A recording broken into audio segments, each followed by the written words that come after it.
ওম শান্তি। আজ 31শে মে 2024 বাবার অমূল্য মধুর মহাবাক্য শুনব। আজকের মুরলিতে বাবা বলেন, মিঠে মিঠে বাচ্চে, বাবা এসেছেন কাঁটাকে ফুলে পরিণত করতে। সবচেয়ে বড় কাঁটা হলো দেহ অভিমান। এর থেকেই সমস্ত বিকার আসে, সেই জন্য দেহ অভিমানী হও। আজকের মুরলির প্রশ্ন, ভক্তরা বাবার কোন কর্তব্যকে বুঝতে না পারায় বাবাকে সর্বব্যাপী বলে দিয়েছে? উত্তর, বাবা হলেন বহুরূপী। যেখানে প্রয়োজন হয় সেকেন্ডে কোনো বাচ্চার ভিতরে প্রবেশ করে সম্মুখে থাকা আত্মার কল্যাণ করে দেন, ভক্তকে সাক্ষাৎকার করিয়ে দেন। উনি সর্বব্যাপী নন, কিন্তু খুব তীব্র ধারালো রকেট। বাবার যাওয়া আসার দেরি লাগে না। এই কথা বুঝতে না পারার জন্য ভক্তরা সর্বব্যাপী বলে দেয়। ওম শান্তি। এ হলো ক্ষুদ্র বাগিচা, মানব পুষ্পের বাগিচা। তোমরা বাগিচায় গেলে দেখবে সেখানে কত শত রকমের পুরানো বৃক্ষ। সেখানে কোথাও সদ্য কুড়ি, কোথাও অর্ধ উন্মিলিত কুড়ি। এটিও বাগিচা। এখন বাচ্চারা এটা জানে যে এখানে আসে কাঁটা থেকে ফুলে পরিণত হতে। শ্রীমতের দ্বারা আমরা কাঁটা থেকে ফুলে পরিণত হচ্ছি। কাঁটা জঙ্গলে আর ফুল বাগিচাতে হয়। বাগিচা হলো স্বর্গ, জঙ্গল হলো নরক। বাবাও বোঝান এটা হলো পতিত কাঁটার জঙ্গল, সেখানে হলো ফুলের বাগিচা। ফুলের বাগিচা ছিল, সেটা এখন আবার কাঁটার জঙ্গল হয়ে গেছে। দেহ অভিমান হলো সবচেয়ে বড় কাঁটা। এরপরে আবার সব বিকার আসে। সেখানে তোমরা দেহি অভিমানী বা আত্মিক চেতনায় থাকো, আত্মাতে জ্ঞান থাকে। এখনই আমাদের আয়ু সমাপ্ত হলে এখন গিয়ে আমাদের এই পুরানো শরীর ছেড়ে দ্বিতীয় শরীর নেব। সাক্ষাৎকার হয়, আমরা গর্ভমহলে গিয়ে বিরাজমান হব, আবার কুড়ি হয়ে কুড়ি থেকে ফুল হব। এই জ্ঞান আত্মার আছে। সৃষ্টিচক্র কেমনভাবে ঘোরে এই জ্ঞান নেই। শুধুমাত্র এই জ্ঞান থাকে যে এই শরীর হলো পুরানো, একে পরিবর্তন করতে হবে। অন্তরে খুশি থাকে। কলিযুগী দুনিয়ার কোনো নিয়ম ইত্যাদি সেখানে থাকে না। এখানে আছে লোক, লাজ, কুলের মর্যাদা। পার্থক্য হলো তো, সেখানকার মর্যাদাকে সত্য মর্যাদা বলা হয়, এখানে হলো অসত্য মর্যাদা। সৃষ্টি তো আছে, বাবা আসেনি যখন অসুর সম্প্রদায় থাকে। তার মধ্যেই যখন দৈবী সম্প্রদায়ের স্থাপনা হয়ে যায় তখন বিনাশ হয়। অবশ্যই তাহলে অসুর সম্প্রদায় আছে, তার মধ্যেই দৈবী গুণ সম্পন্ন সম্প্রদায় স্থাপন হচ্ছে। তোমাদের এটাও বোঝানো হয়েছে যোগ বলের দ্বারা তোমাদের জন্ম জন্মান্তরের পাপ বিনষ্ট হয়। এই জন্মেও যা কিছু পাপ করেছ সেটাও বলতে হবে। তার মধ্যেও বিশেষ করে বিকারের কথা স্মরণের মধ্যে শক্তি আছে। বাবা হলেন সর্বশক্তিমান। তোমরা জানো যে যিনি সকলের পিতা, তার সাথে যোগযুক্ত হলে পাপ ভস্ম হয়। এই লক্ষ্মীনারায়ণ তো সর্বশক্তিমান। সমগ্র সৃষ্টির উপর এনাদের রাজ্য, সেটা হলোই নতুন দুনিয়া। প্রতিটি জিনিস নতুন। এখন ভূমিও অনুর্বর হয়ে গেছে। বাচ্চারা, এখন তোমরা নতুন দুনিয়ার মালিক হচ্ছ, তাই এত খুশিতে থাকা উচিত। যেরকম স্টুডেন্ট খুশিও সেরকম বেশি হবে। এ হলো তোমাদের উচ্চতমের চেয়েও উচ্চ ইউনিভার্সিটি। উচ্চতমের চেয়েও উচ্চ যিনি পড়ান, সর্বোচ্চ স্থানে যিনি থাকেন, সবার উপরে যিনি থাকেন, স্বয়ং ভগবান, স্বয়ং ঈশ্বর এখানে পড়ান। বাচ্চারা পড়েও উচ্চতমের থেকেও উচ্চ হওয়ার জন্য। তোমরা কত নীচ ছিলে, একদম নিচুর থেকে আবার উচ্চমানের হও। বাবা নিজেই বলেন তোমরা মোটেই স্বর্গের যোগ্য নও, সেখানে অপবিত্র যেতে পারে না। নীচ বলেই তো উচ্চ দেবতাদের সামনে তাদের মহিমার সুখ্যাতি করে। মন্দিরে গিয়ে তাদের উচ্চ মান আর নিজের নীচতার বর্ণনা করে। আবার এটাও বলে করুণা করো, তবে আমিও ওই রকম উচ্চ মানের হব। তাদের সামনে মাথা ঠোকে, তারাও তো মানুষ, কিন্তু তারা দৈবী গুণ সম্পন্ন। মন্দিরে যায়, তাদের পুজো করে যে আমিও তাদের মতো হব। এটা কারো জানা নেই যে তাদের এরকম কে তৈরি করলো। বাচ্চা, তোমাদের বুদ্ধিতে সমস্ত ড্রামা বসে আছে। কিভাবে এই দৈবী বৃক্ষের কলম সারিবদ্ধ হয়। বাবা আসেনি সঙ্গম যুগে, এটা হলো পতির দুনিয়া, সেই জন্য বাবাকে ডাকা হয়, এসে আমাদের পতিত থেকে পবিত্র করো। এখন তোমরা পবিত্র হওয়ার জন্য পুরুষার্থ করো, যাতে সব হিসাবপত্র মিটিয়ে দিয়ে শান্তিধামে চলে যেতে পারো। মুখ্য মন্ত্র হলো মন মনা ভব, যেটা বাবা তোমাদের দেন। জাগতিক গুরু অনেকেই আছে, কত মন্ত্র দেয়, বাবার আছে একটিই মন্ত্র। বাবা ভারতে এসে মন্ত্র দিয়েছিলেন যাতে তোমরা দেবী দেবতা হয়েছিলে, ভগবানুবাচ হলো, তাই না? লোকেরা যদিও শ্লোক ইত্যাদি বলে, কিন্তু অর্থ কিছুই বোঝে না। তোমরা অর্থ বুঝতে পারো। কুম্ভ মেলায় যায়, সেখানেও তোমরা সবাইকে বোঝাতে পারো এটা হলো পতির দুনিয়া, নরক। সত্যযুগ ছিল পাবন দুনিয়া, যাকে স্বর্গই বলা হয়। পতির দুনিয়াতে কেউ পবিত্র হতে পারে না। মানুষ গঙ্গার স্নান করে পবিত্র হওয়ার জন্য। গঙ্গায় স্নান করতে যায় কারণ মনে করে শরীরটাকেই পবিত্র করতে হবে। আত্মা হলোই সর্বদা পবিত্র। আত্মা মানেই পরমাত্মা বলে দেয়। তোমরা লিখতেও পারো, আত্মা পবিত্র হবে জ্ঞান স্নানের দ্বারা, নাকি জলের দ্বারা স্নান করলে। জলে স্নান তো রোজই করে। যেসব নদী আছে তার মধ্যে প্রতিদিন স্নান করতে থাকে, জলও সেই জল। এখন জল দিয়ে সব কিছু করা হয়ে থাকে। ব্যাপারটা কত সহজ, কিন্তু কারোর বুদ্ধিতে আসে না।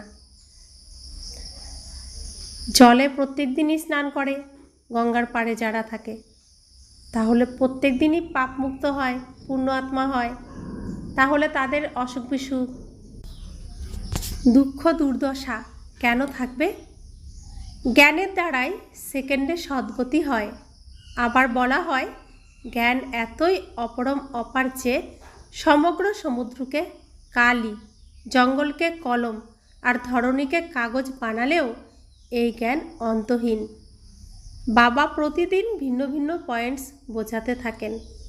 বাবা বলেন, আজ তোমাদের অনেক গুচ্ছ কথা শোনাচ্ছি। ওম শান্তি। বাচ্চারা বলে, আগে কেন শোনাননি? আরে আগে কিভাবে শোনাবো? কাহিনী শুরুর থেকে নিয়ে নম্বর অনুযায়ী শোনাবো তো। শেষের দিকের পার্ট প্রথমে কি করে শোনাতে পারি, এটাও বাবা শোনাতে থাকেন। এই সৃষ্টি চক্রের আদি মধ্য অন্তের রহস্য তোমরা জানো। তোমাদের কেউ জিজ্ঞাসা করলে শীঘ্র রেসপন্স করতে পারো। তোমাদের মধ্যেও নম্বর অনুযায়ী যাদের বুদ্ধিতে বসে আছে, তোমাদের কাছে এলে পরে সম্পূর্ণ রেসপন্স না পেলে বাইরে গিয়ে বলে, এখানে তো সম্পূর্ণভাবে বুঝতে পারা যায় না, ফালতু চিত্র রাখে, সেজন্য ওখানে বোঝানোর মতো খুব ভালো কাউকে দরকার, নইলে তো সেটাও সম্পূর্ণ বোঝে না। বোঝানোর লোকও ভালো না হলে যেমনকার তেমন পাওয়া যায়। বাবা বলেন, কোথায় কোথায় আমি দেখি লোকেরা খুবই বুঝদার, বাচ্চারা এত শ্রুড চতুর না হলে তো আবার আমি ওর মধ্যে প্রবেশ করে সাহায্য করে দিই, কারণ বাবা হলেন খুবই ছোট্ট রকেট, আসা যাওয়া দেরি হয় না। তো কোথাও নতুন বাচ্চাদের, পাওয়ারফুল বাচ্চাদের বাবার জ্ঞান বোঝানোর সময়, বাবার পরিচয় দেওয়ার সময় চিত্রর দ্বারা খুব ভালোভাবে হয়তো বোঝাতে পারছে না, তখন বাবা তার মধ্যে প্রবেশ করে ওই নতুন আত্মাকে বুঝিয়ে দেয়। বাবা এত দ্রুত গতিতে যাতায়াত করতে পারে, তার আসা যাওয়ার দেরি লাগে না, সময় লাগে না। উনি আবার বহুরূপী বা সর্বব্যাপীর কথা নস্যাৎ করে দেন। বাচ্চারা, এসব তো বাবা বসে তোমাদের বোঝান। কোনো কোনো লোক ভালো হলে তাদের বোঝানোর লোকও সেই রকম চাই। আজকাল কেউ বা ছোটোবেলাতেই শাস্ত্র কণ্ঠস্থ করে নেয়, কারণ আত্মা সংস্কার নিয়ে আসে। যেখানেই জন্ম হোক না কেন, সেখানে আবার বেদ শাস্ত্র ইত্যাদি পড়তে লেগে যায়। অন্তিমকালে যেমন মতি তেমনই গতি হয়। আত্মা তো সংস্কার নিয়ে যায়। এখন তো দেখাই যায় কথাবাচক কি ছোট ছোট বাচ্চারা রামায়ণ মহাভারত বেদ শাস্ত্র তাদের কথাবাচক বলে। কত ছোট ছোট বাচ্চারা সুন্দর সুন্দর কথা শোনায়, অনেক ফলোয়ার্স হয়ে যায় তাদের। তো ওই যে জয়া কিশোরী কত ছোটোবেলার থেকে কথা শোনায়, মনে হয় কত সাধক, কিন্তু বলে আমি তোমাদের মতোই সাধারণ, বিয়ে থা করে ঘর সংসার করব। তো বিকার মুক্ত হতে তো পারলো না। এত তো কথা, এত তো জ্ঞান, তাহলে জ্ঞান তো দিচ্ছে, ওদের কথা শুনে যারা শোনে তারা চোখের জলও তাদের পড়ে যায়। তাহলে প্রত্যেকেই জ্ঞান কি দিচ্ছে? গীতাও জ্ঞান দিচ্ছে যে ইন্দ্রিয়কে জয় করো, সমস্ত বিকারকে তোমার সমস্ত ইন্দ্রিয় থেকে দূরে রাখো। তাহলে এত কথা এত শুনিয়ে তো রেজাল্ট কী আসলো? সে তো জিরো, তাই না? সংসারের পাকে পড়বো আমি নিজের থেকে সব কিছু জেনে, তো বিকার মুক্ত তো হতে পারলাম না। তো বাবা বলছেন সংস্কার নিয়ে জন্মগ্রহণ করেছে তাই, কিন্তু ভগবানের সাথে সম্পর্ক হয়নি, তাই শক্তিও নেই, তাই বিকার মুক্ত হওয়ার কথা ভাবতেও পারে না, সাধারণ ভাবছে সবার মতো। তো বাবা বলছে অন্তিমকালে যেমন মতি তেমনই গতি হয়, আত্মা সংস্কার নিয়ে যায়। বাচ্চারা, তোমরা এখন মনে করো অবশেষে সেই দিন আজ এসে গেল, যা স্বর্গের দ্বার সত্যি সত্যই খুলে দেয়। নতুন দুনিয়ার স্থাপনা, পুরানো দুনিয়ার বিনাশ হবে। মানুষের এটাও জানা নেই যে স্বর্গ নতুন দুনিয়াতে হয়ে থাকে। তোমরা অর্থাৎ বাচ্চারাই জানো যে আমরা চির সত্য সত্যনারায়ণের কথা বা অমরনাথের কথা শুনছি। একই কথা হলো, শোনাচ্ছেনও একজনই, আবার তার শাস্ত্র বানানো হয়েছে। তো একই কথা এখন সারা পৃথিবীতে, সারা বিশ্বে একই কথা এক ভগবান শোনাচ্ছেন। ভগবানের কাছ থেকে যে কথা এখানে বসে আমরা শুনছি, মধুবনেও এই একই কথাই হচ্ছে, সারা পৃথিবীতে এই একই কথাই হচ্ছে, একজন পিতাই শোনাচ্ছেন। তো এই সব কথারই শাস্ত্র তৈরি হয়েছে। বাবা যেগুলো বলছেন সমস্ত কথা, সমস্ত ঘটনারই শাস্ত্র বানানো হয়েছে। সবই দৃষ্টান্তই হলো তোমাদের, যা আবার ভক্তি মার্গে নিয়ে আসা হয়। তাই সঙ্গমেও বাবাই এসে সব কথা বোঝান। এটা অসীম জগতের বেশ বড় রকমের একটা খেলা। এর মধ্যে প্রথমে হলো সত্যযুগ, ত্রেতাযুগ, রাম রাজ্য, তারপর হয় রাবণ রাজ্য, দ্বাপর যুগ, কলিযুগ। এই ড্রামা পূর্ব নির্ধারিত, একে আদি অবিনাশী বলা হয়। আমরা সবাই হলাম আত্মা। এই জ্ঞান কারোরই নেই, যে জ্ঞান তোমাদের বাবা দিয়েছেন। আমরা এতদিন এই জ্ঞান পাইনি, কেউ দিতেও পারেনি, স্বয়ং ভগবান আমাদেরকে এই জ্ঞান দিয়েছেন। তো আমরা জানি আমরা আত্মা, আমাদের বিনাশ নেই, আমরা অমর, আমরা মহাশক্তিশালী। আর এই সৃষ্টিতে সত্য হলো আমি আত্মা সত্য, আমার পিতা পরম পিতা পরমাত্মা সত্য, আর এই সৃষ্টির চক্রটা সত্য। তো বাবা বলছেন যে যে আত্মাই হোক না কেন, তার পাঠ ড্রামাতে নির্ধারিত হয়ে আছে। যে সময় যার পাঠ হবে সেই সময় আসবে, বৃদ্ধি পেতে থাকবে। একটা দিনে সকালে, এই যে এখনও সবাই ঘুম থেকে ওঠেনি, ধীরে ধীরে উঠতে থাকবে, জাগতে থাকবে, তাই না? আর যখন বিকেল হয়ে যায়, কোনো আত্মা ঘরে থাকে না, সব ঘুরবে ফিরবে রাস্তায়, কত ভিড়, তাই না? তো এই সৃষ্টির চক্রেও তাই, সত্য যুগে কম, ত্রেতা যুগে একটু বেশি। দ্রাপর যখন আসার সময় হয় আর দ্রাপর যুগ যখন আসে, তখন আত্মারা, অনেক আত্মা চলে আসে, তখনই তো ভিড় লেগে যায়। তো রাতে তো সব আত্মাই জেগে থাকে, ঘোরে ফিরে, সব আত্মাই চলে আসে তখন। তো একটা দিনের মধ্যেই চক্রটা কত সুন্দর, বোঝার জন্য বাবা অনেক কিছু রেখেছেন, আমরাই বুঝতে পারি না, তাই না? তো বাবা বলছেন, বাচ্চাদের জন্য মুখ্য ব্যাপার হলো পতিত থেকে পবিত্র হওয়া। ডাকেও, হে পতিত পাবন এসো, বাচ্চারাই ডাকে। বাবাও বলেন, আমার বাচ্চারা কামনার চিতার উপর বসে ভস্ম হয়ে গেছে, এটাই সঠিক কথা।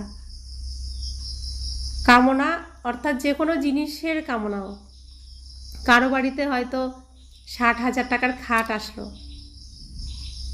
পাশের বাড়ির বলবে আমার 80,000 টাকার চাই, তার পাশের বাড়ির বলবে আমার 1 লাখ টাকার চাই।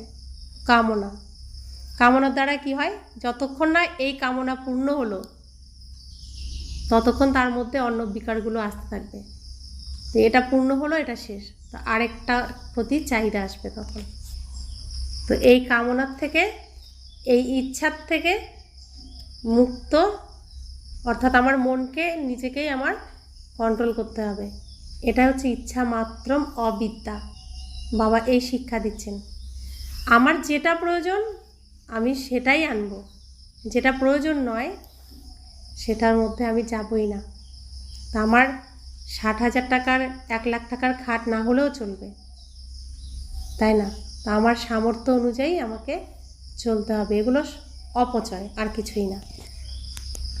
কারণ সুন্দরের শেষ নেই, আর শেষ পর্যন্ত সুন্দর সত্যযুগে। এখানে তো সেই সুন্দর পাওয়া যাবে না, তাহলে আমি এখানে এর পিছনে ছুটলে কি হবে? সংসারে অশান্তি, মনে অশান্তি, কষ্ট, তাই না? এই বলছে, এর জন্য বাবা, কামনার চিতায় বসে আমরা ভস্ম হয়ে গেছি। কোনো কিছু কামনার আসলো মনে, না পেলেই রাগ, অভিমান, অহংকার, লোভ চলে আসে এগুলো। তো বাবা বলছেন, আত্মা চা হলো অকাল, অর্থাৎ আত্মাকে কাল খেতে পারে না। তার এ হলো মহাসন, এখানে হলো মহাসন, এটাকে লোন নেওয়া হয়েছে, এই শরীরটাকে লোন নেওয়া হয়েছে। ব্রহ্মার জন্যেও তোমাদের জিজ্ঞাসা করে, ইনি কে? বলো, দেখো লেখা আছে ভগবানুবাচ, আমি সাধারণ দেহে আসি। ভগবান বলছেন যে আমি সাধারণ দেহে আসি। সেই সুন্দর শ্রীকৃষ্ণই 84 জন্ম নিয়ে সাধারণ হয়ে পড়ে। সাধারণই আবার সেই শ্রীকৃষ্ণ হন। তিনি নিচে তপস্যা করছেন, জানে যে আমি এরকম হতে চলেছি। ব্রহ্মা বাবা জানেন যে আমি শ্রীকৃষ্ণ হতে চলেছি। ত্রিমূর্তি তো অনেকেই দেখেছে, কিন্তু তার অর্থও তো জানা চাই। শুধু দেখলে তো হবে না, তার অর্থ না জানলে কোনো লাভ নেই। স্থাপনা যিনি করেন, আবার পালনও তিনিই করবেন। স্থাপনার সময়ের নাম রূপ, দেশ, কাল পৃথক। পালনের নাম রূপ, দেশ, কাল পৃথক। এখন স্থাপনা করছেন ব্রহ্মারূপে, সত্যযুগ থেকে পালনা দেবেন শ্রীকৃষ্ণ বিষ্ণু রূপে, অর্থাৎ নারায়ণ রূপে। তো যখন যেরকম জন্ম নেবে, আত্মারাও সেরকম জন্ম নেবে। যখন সত্যনারায়ণের যুগ থাকবে, তখন প্রত্যেক আত্মা 16 কলা সম্পূর্ণ থাকবে। যখন রামের যুগ থাকবে, তখন আত্মারাও, সমস্ত আত্মারাই 14 কলা থাকবে। যখন দ্রাপর যুগ আসবে, তখনও শ্রীকৃষ্ণ, তার 8টা গুণ থাকবে, তো সমস্ত আত্মাদের 8টা গুণ থাকবে। সময়ের সাথে সাথে শ্রীকৃষ্ণ যেমনভাবে জন্মগ্রহণ করবে, তার সাথীরাও ঠিক তেমনভাবেই জন্মগ্রহণ করবে। তো অন্তিম জন্মে শ্রীকৃষ্ণ সাধারণ, তো অন্য আত্মারাও সাধারণ। শ্রীকৃষ্ণকেও পড়াশোনার দ্বারা আবার গুণ অর্জন করে ভগবানের শিক্ষা গ্রহণ করে সর্বগুণ সম্পন্ন হতে হয়। তো তার সাথে যারা যাবে তাদেরকেও হতে হয়। তাই ভগবান এসে পড়ান প্রত্যেক আত্মাকে, যারা শ্রীকৃষ্ণর সাথে অভিনয় করতে যাবে, শ্রীকৃষ্ণের রাজ্যে যাবে, প্রত্যেককেই বাবা খুঁজে এনে পড়াশোনা করান। বাবা বলছেন যে যখন যেরকমই রূপ থাকবে তখন সেরকমই গুণ থাকবে। তো এখন ব্রহ্মারূপে সৃষ্টি রচনা করছেন। তো দেশ, রূপ, কাল সবই পার্থক্য। আবার যখন কৃষ্ণ রূপে, নারায়ণ রূপে সত্যযুগে থাকবেন তখন দেশ, রূপ, কাল সবই পার্থক্য থাকবে। রাম রূপে থাকলে সেখানেও সব কিছুরই পার্থক্য থাকবে। এই কথা বোঝানো তো খুব সহজ। ইনি নিচে তপস্যা করছেন, আবার ইনি হতে চলেছেন। উনি 84 জন্ম নিয়ে ইনি ব্রহ্মা বাবা হয়েছেন। ইনি আর উনি, উনি অর্থাৎ শ্রীকৃষ্ণ 84 জন্ম নিয়েছেন, অন্তিমে ব্রহ্মা বাবা হয়েছেন, অর্থাৎ ইনি হয়েছেন এখন যিনি ব্রহ্মা, যার মধ্যে স্বয়ং ভগবান প্রবেশ করে আমাদেরকে পড়াশোনা করাচ্ছেন। কত সহজ সেকেন্ডের জ্ঞান হলো এটা, 1 সেকেন্ডের কথা। উনি শ্রীকৃষ্ণ, ইনি ব্রহ্মা হয়েছেন, ইনি ব্রহ্মা, উনি শ্রীকৃষ্ণ হবেন, 1 সেকেন্ডের কথা। কত সহজ জ্ঞান। বুদ্ধিতে এই জ্ঞান আছে, আমি এই দেবতা হচ্ছি। অর্থাৎ ব্রহ্মা বাবা যখন জানলেন স্বয়ং ভগবানের কাছ থেকে যে তুমি শ্রীকৃষ্ণ ছিলে, তোমাকেই আবার সত্যযুগে শ্রীকৃষ্ণ হয়ে জন্মগ্রহণ করতে হবে, তো তার মধ্যে নেশা চলে এসছে যে আমি শ্রীকৃষ্ণ হয়ে জন্মগ্রহণ করব, আমি বিষ্ণু হব। তো তার বুদ্ধিতে সবসময় যে আমি এরকম হচ্ছি। তো আমাদেরকেও আমি কি হতে চাইছি সেটা সামনে রেখেই এগোতে হবে, তবেই আমিও নেশাতে থাকবো আর আমিও সমস্ত গুণ খুব সহজেই ধারণ করতে পারবো। বাবা বলছেন 84 জন্ম এই দেবতাদেরই হয়, এই দেবতারাই 84 জন্ম নেন। আর কেউ কি নেয় না? আর কেউ নেয় না। 84 রহস্য বাচ্চাদের বুঝিয়ে দিয়েছেন, কারণ সত্যযুগে দেবী দেবতারা আসে, সত্যযুগে সবাই আসতে পারে না। সত্যযুগে যারা আসে তারাই 84 জন্ম গ্রহণ করে। তো যারা শ্রীকৃষ্ণর সাথে প্রথম স্টেজে চলে আসবে সত্যযুগে, তারাই 84 জন্ম গ্রহণ করবে। তো 84 জন্ম গ্রহণ করাই হচ্ছে প্রত্যেক আত্মার লক্ষ্য, 84টি জন্ম যাতে গ্রহণ করতে পারে। দেবতারাই হলো যারা সর্বপ্রথম আসে। যেমন মাছেদের খেলনা হয়, মাছ এরকম নিচে আসে আবার উপরে ওঠে, সেটাও ওই রকম সিঁড়ি। ভ্রমর, কচ্ছপ ইত্যাদির যে উদাহরণ দেওয়া হয় সেই সব এই সময়ের। ভ্রমরেরও দেখো কত বুদ্ধি, মানুষ নিজেকে বেশি বুদ্ধিমান মনে করে, কিন্তু বাবা বলেন ভ্রমরের যত বুদ্ধি তাও নেই। সাপ পুরানো চামড়া ছেড়ে নতুন নিয়ে নেয়। বাচ্চাদের কত বিচক্ষণ তৈরি করা হয়, বিচক্ষণ আর সুযোগ্য। বাবা বলছেন যে জীব, সাপ, ভ্রমর, পাখি এদের যা বুদ্ধি আছে মানুষের তাও নেই। তো বাবা এসে বাচ্চাদের বুদ্ধিমান তৈরি করেন, বিচক্ষণ আর সুযোগ্য তৈরি করেন। আত্মা অপবিত্র হওয়ার কারণে সুযোগ্য নেই। এখন কোনো আত্মাই দেবতা হওয়ার যোগ্য নেই, তাই তাদের পবিত্র ও সুযোগ্য করে তোলা হয়। সেটা হলোই সুযোগ্য দুনিয়া। এটা এক বাবারই কাজ, যা এই সমগ্র সৃষ্টিকে হেল থেকে হেভেনে পরিণত করেন। বাবা এসে সমগ্র দুনিয়াকে হেল অর্থাৎ নরক থেকে হেভেন অর্থাৎ স্বর্গে পরিবর্তন করেন। হেভেন কি এটা মানুষের জানা নেই। হেভেন বলা হয় দেবী দেবতাদের রাজধানীকে। সত্যযুগে হলো দেবী দেবতাদের রাজ্য। তোমরা মনে করো সত্যযুগে নতুন দুনিয়াতে আমরাই রাজ্য পাঠ করতাম, 84 জন্ম আমরাই নিয়েছিলাম। কতবার রাজ্য নিয়েছি আর হারিয়েছি, এটাও তোমরা জানো। রামের মত দ্বারা তোমরা রাজ্য নিয়েছিলে, রাবণ মতে রাজ্য হারিয়েছ। এখন আবার উপরে ওঠার জন্য তোমরা রাম মত পেয়ে চলছ।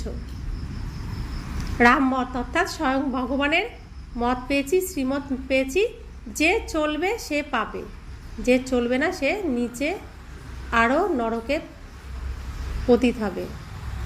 তো বাবা বলছেন নেমে যাওয়ার জন্য পাওয়া যায় না। এই মত, ভগবানের মত উপরে ওঠার জন্য পাওয়া হয়। ভগবান উপরে ওঠার জন্য এই মত দেন, আর রাবণ আমাদের নিচে নামার মত দিয়েছেন। তো একই গীতা ভগবানের, যেটা দ্রাপরে সৃষ্টি হয়েছে, রচনা করা হয়েছে, সেই গীতার দ্বারা আমরা নিচেই নেমেছি। কারণ সেই গীতা এত শুনেছি, গীতার কথা মানিনি, না মানার কারণে ভগবানকেও সম্মান দিইনি, ভগবানের কথা শুনিনি, তাই আমরা নিচে নেমেছি।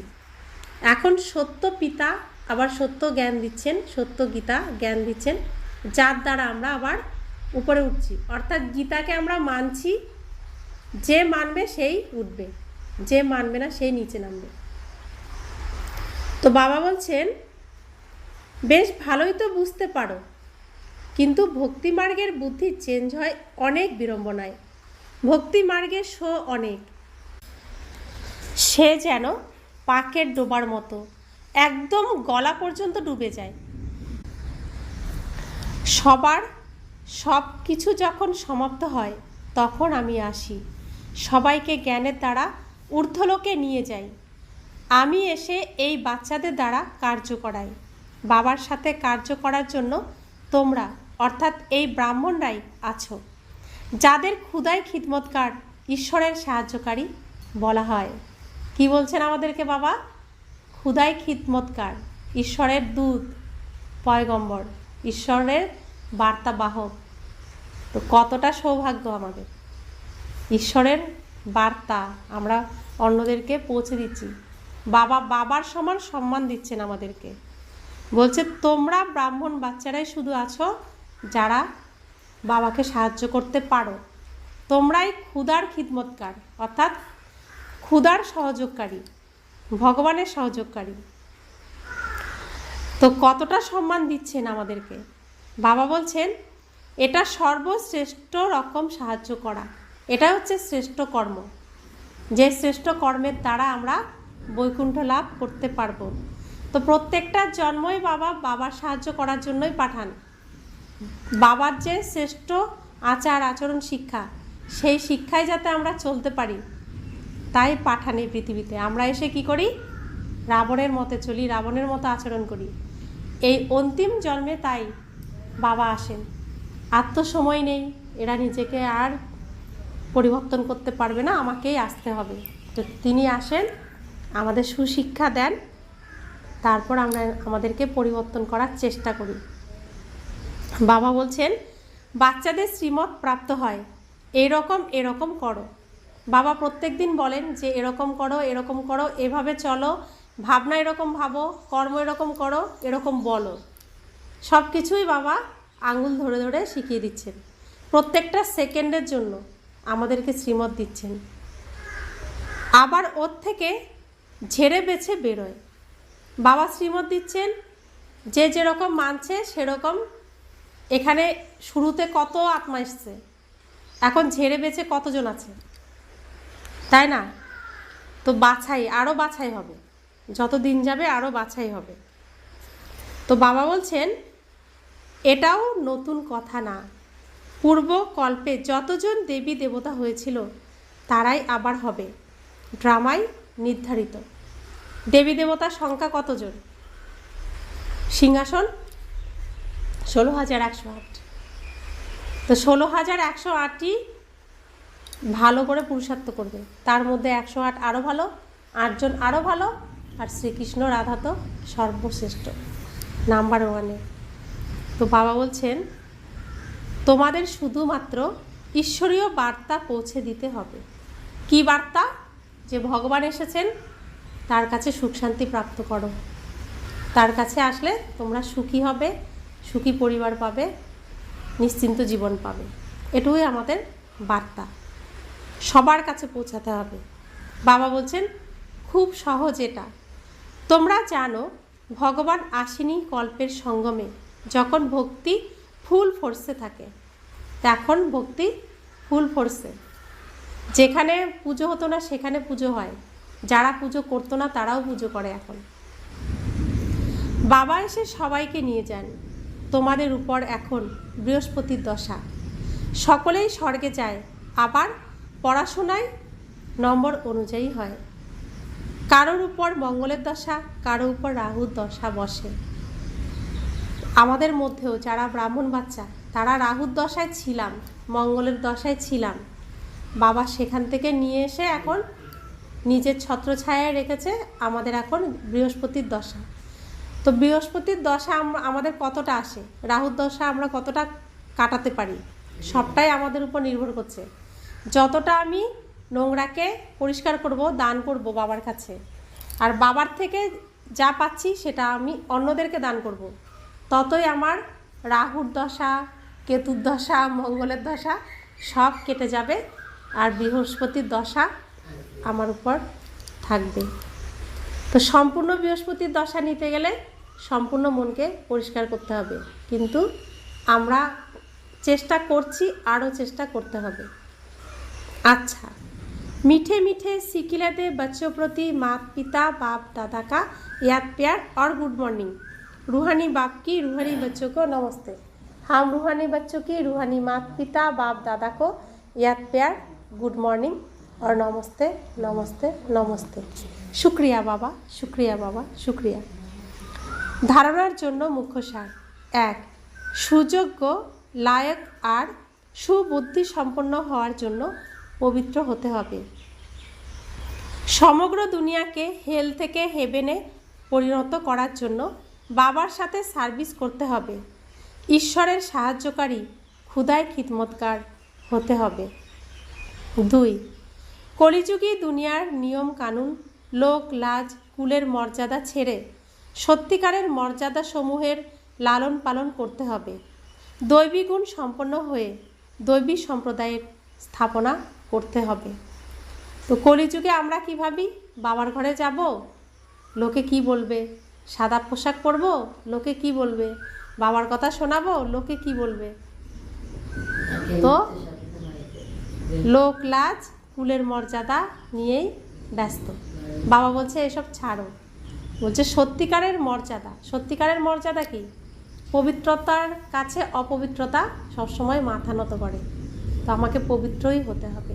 পবিত্র এসেছিলাম আর পবিত্র হয়ে আমাকে ফিরতে হবে। দৈবী গুণ নিয়ে এই পৃথিবীতে এসেছিলাম, দৈবী গুণ ধারণ করেই আমাকে এই পৃথিবী ছেড়ে যেতে হবে। বরদান, অপবিত্রতার অংশ আলস্য আর অমনোযোগিতাকে ত্যাগ করা, সম্পূর্ণ নির্বিকারী ভব।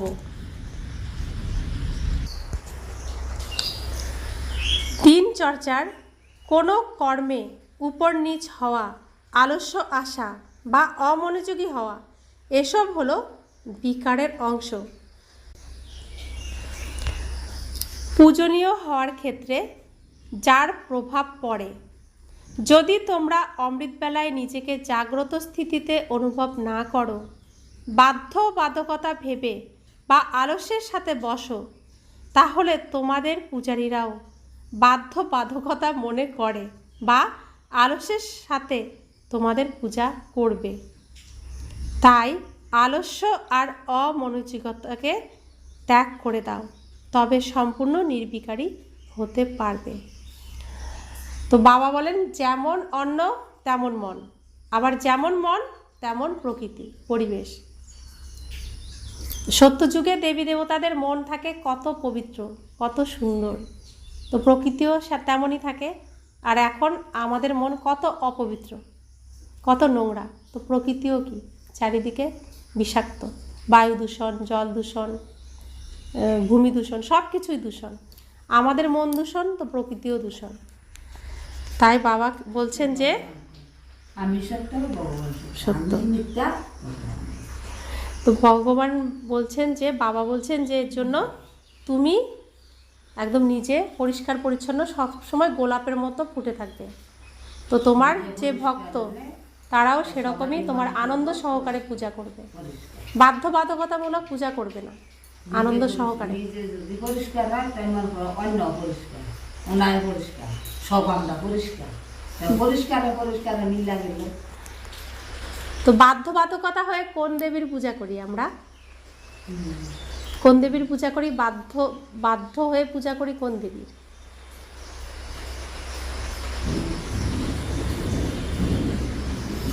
কালী পূজা আমরা বাধ্য হয়ে করি। ডাকাতরা কালী পুজো করতো, বাধ্য হয়ে করতো। তো যখন মানুষের মধ্যেও আসরিক গুণ, প্রথমে তো ডাকাতরা করতো পুজো, কালী পুজো, মানুষ, সাধারণ মানুষ করতো না। তারপরে সাধারণ মানুষও কালী পুজো করে, কারণ সাধারণ মানুষও মানসিকতা ডাকাতের মতো আসরিক গুণে পরিপূর্ণ হয়ে গেছে। তাই জন্য স্লোগান, সেবা করো কিন্তু ব্যর্থ খরচ করবে না। সেবা করো অর্থাৎ মনসা সেবা করো, কিন্তু ব্যর্থ কথা খরচ করবে না। ওম শান্তি।